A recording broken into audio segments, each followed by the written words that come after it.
For this video, we're going to look at incognito mode and what it means for you when you want to use multiple email addresses on the same machine.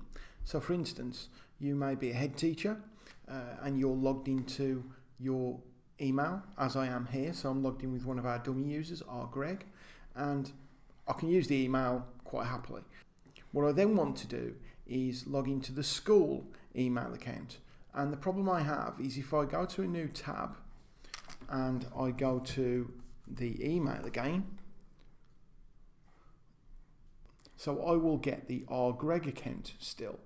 The only way I can now get the school account, which is on Office 365 as well, is to log out of Greg and sign in as the school. But I don't want to do that. I want to use both at the same time. So how do we get around this? So we have our web browser open with our personal email accounting. What we then want to do is open an in-private browsing session. Now, which browser you use depends on what they call it.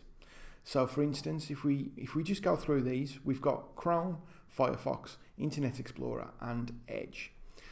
One of the easiest ways to do it is if you've got the browsers pinned to the taskbar at the bottom, you can right click on them and you'll notice with Google Chrome you get an option of a new incognito window.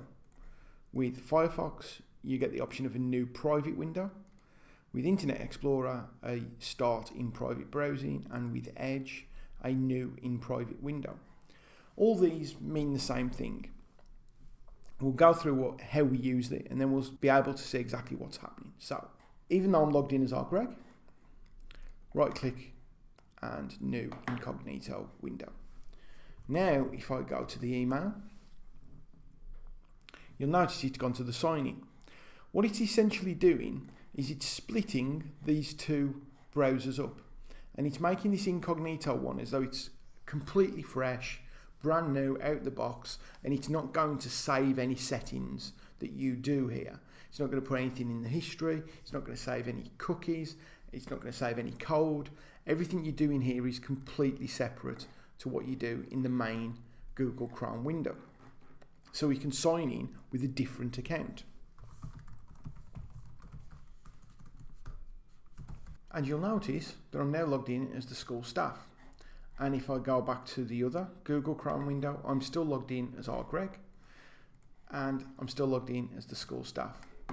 If I close this incognito window down and go back in and do the same again, you'll notice it has asked me to log in again. It's forgotten everything I've just done, and that's what incognito browsing does. It forgets everything that you do in that window. One thing to be aware of, if we open another incognito window, so we now have two of them, and I go there again, it will remember that the incognito windows are the school staff account. So even though the incognito window is separate from the main account, any incognito windows you open are all connected. It's a little bit complicated. Hopefully you can understand what that means. So essentially, if you want to open two Office 365 email addresses at the same time, log in with one using a normal browser window and log in the other using the incognito window.